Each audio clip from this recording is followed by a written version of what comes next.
Hello, I'm Scott Bogey here with Joey Hart ahead of his Contender Series fight against Benjamin Bennett. How are you doing today? I'm good. How are you? I'm doing good. And how are you feeling ahead of this upcoming fight? I'm feeling great. I just finished my final sparring like an hour ago, so feeling real good. Everything went really good. Everything's sharp, no injuries, so couldn't be better. And how was it? Like, what was your reaction knowing that you've got this opportunity?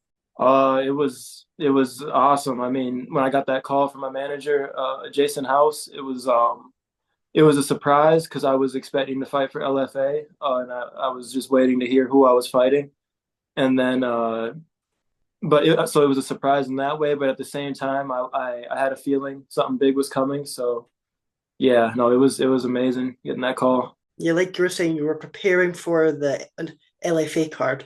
Is this the one coming up in the middle of this September? Yeah, the one it's the Friday, so I fight on a Yeah. Tuesday, and it's like 3 days later that Friday. Because I know there's quite a few people in your team at BBJ that is fighting on that, including Cody. That's So right. there is a lot of people in your gym who have got fights coming up. Does that make the training camp for this a lot better because everyone's going 100% to make sure they are their best of their abilities?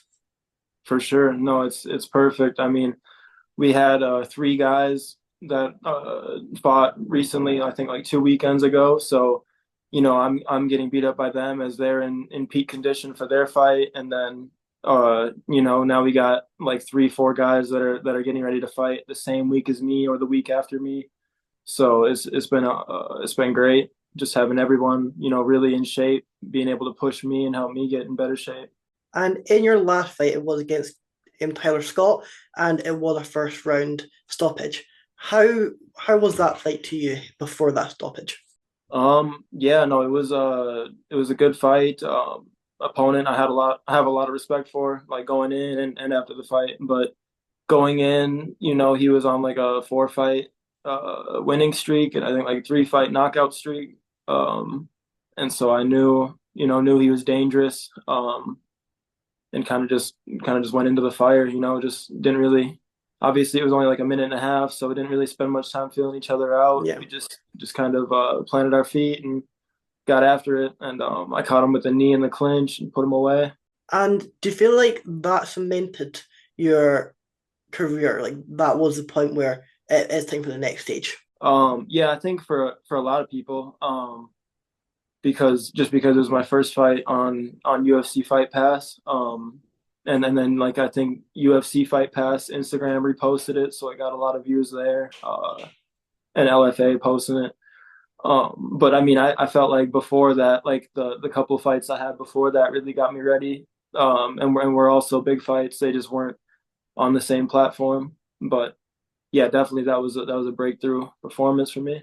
And do you feel like that's what helps benefit with the UFC Fight Pass? It does give these other organizations like LFA the opportunity to get their fighters out there a bit more in the public eye. Yeah, yeah, no, I think Fight Pass is great. LFA is great. I fought for LFA a lot as an amateur. I had like four amateur fights for LFA, and then one pro fight before that last one for LFA, but it wasn't on Fight Pass because it was earlier in my career. Wasn't on the main card. So they've always been a great promotion to fight for. Always like super professional, always super cool. And then yeah, getting to get on to Fight Pass is a huge opportunity. So that's always good. And then obviously with the victory and the contract, you will be in the UFC. Is there anyone you're wanting to face first, or are you just welcoming the challenge? Yeah, just welcoming the challenge. I mean, there's so many guys that would be fun fights for me, guys that I feel like I match up well with in the welterweight division. Off the top of my head, I mean, right now, I'll definitely come with names, after I beat this guy, but Yeah. I'm so focused on my opponent right now. Um, but yeah, I'll definitely be looking forward to fighting those guys in the welterweight division. And are you looking to get into the octagon again before the end of the year? Yeah, that's the plan. I've already kind of thought about that. So beat this guy, and then probably I'm thinking December, before Christmas ideally. But yeah, I mean, got to take it one fight at a time. Who knows how injured I could get during this fight because I plan on Yeah. it being a tough fight. But definitely before the end of the year, that's the goal. And then do you feel like the difference between you is you work, you're dedicated to this work, you train very hard. I was speaking to Cote just the other week, and he was saying he takes a few off days for rest, whereas it doesn't seem you take any off days. You're just always doing something. Yeah, no, I think it's a big deal. I mean, you got to recover as well. Yeah. I take one rest day per week, but yeah, otherwise I work out 6 days a week, twice a day. Almost every day is twice a day. Maybe one of those once a day. Um, so averaging 12 workouts a week or whatever. Uh, yeah, I feel like it's important. It's important to always be getting better every day because in my mind, I know these other guys are like I can't I don't know. I can't I don't feel comfortable just like letting Yeah. time go by, getting older and letting these other guys close that gap. I'd rather be the one, getting better and learning new things every day or getting better at the things I'm already good at. And what was it that got you into the MMA?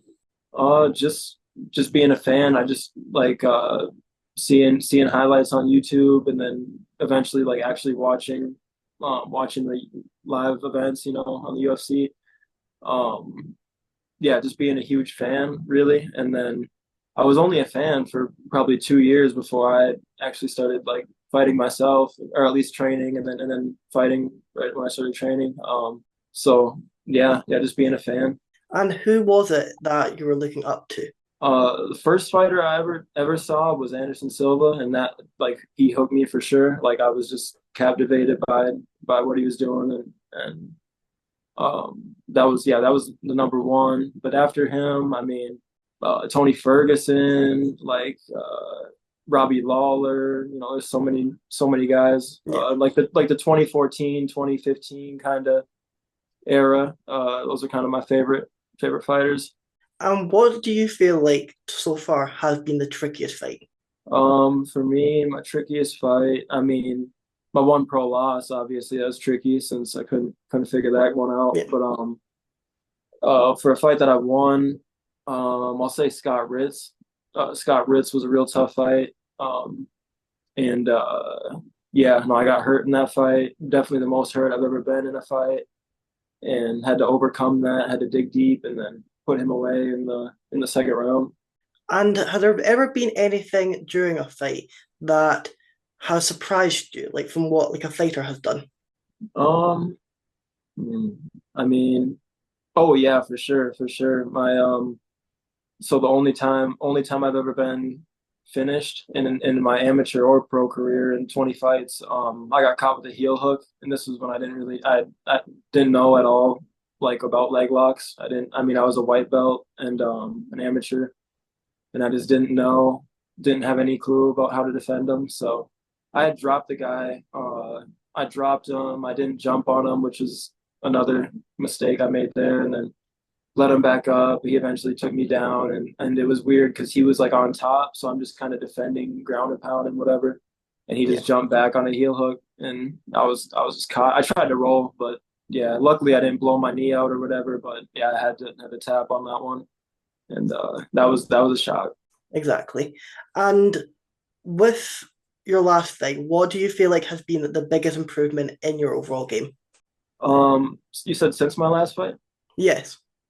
I would say if I had to pick one thing, I mean, my wrestling has gotten a lot better. I didn't actually get to show that in my last fight because the guy was more of a striker and he didn't take me down or whatever. So, um, yeah, really, I think where my wrestling is now compared to the last time people saw my wrestling tested is it's insane. The growth I made, and then uh, yeah, just grappling in general. And how do you see this fight going? Do you feel like it's just be a standing battle between you two?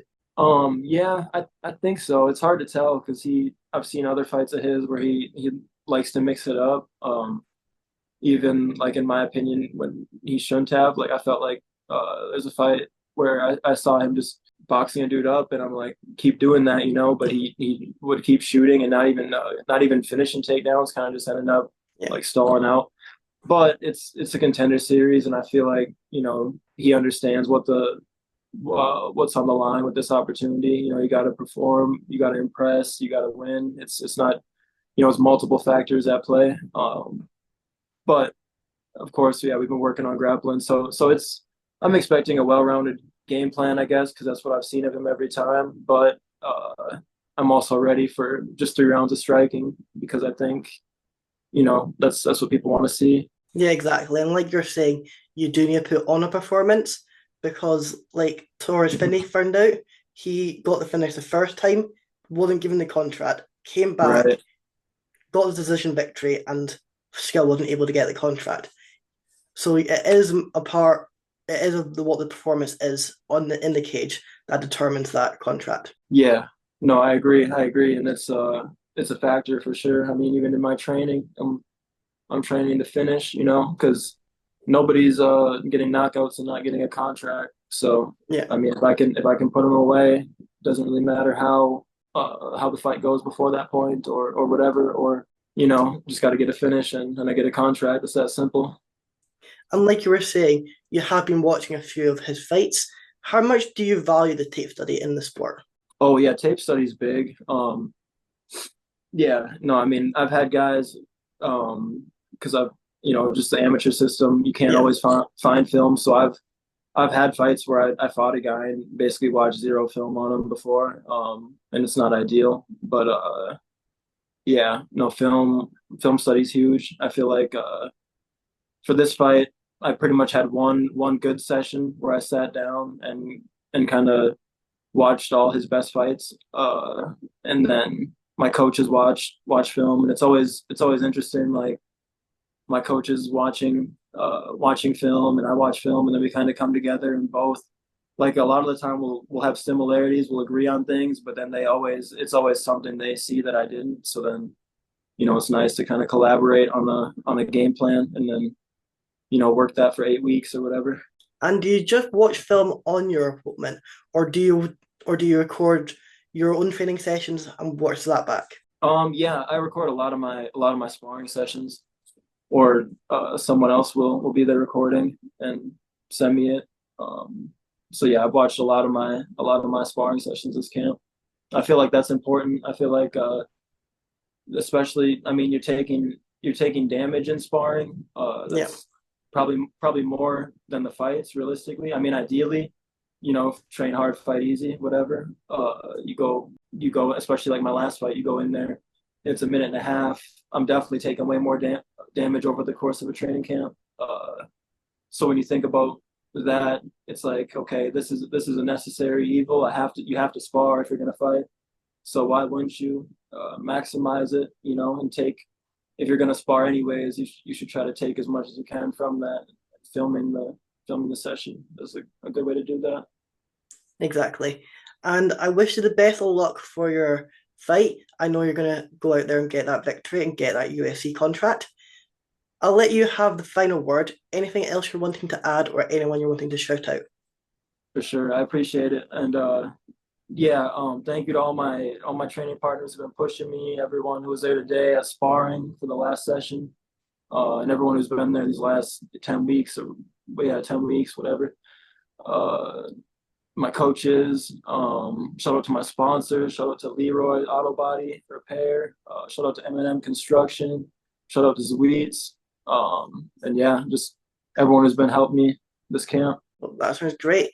Can't wait to watch your fight.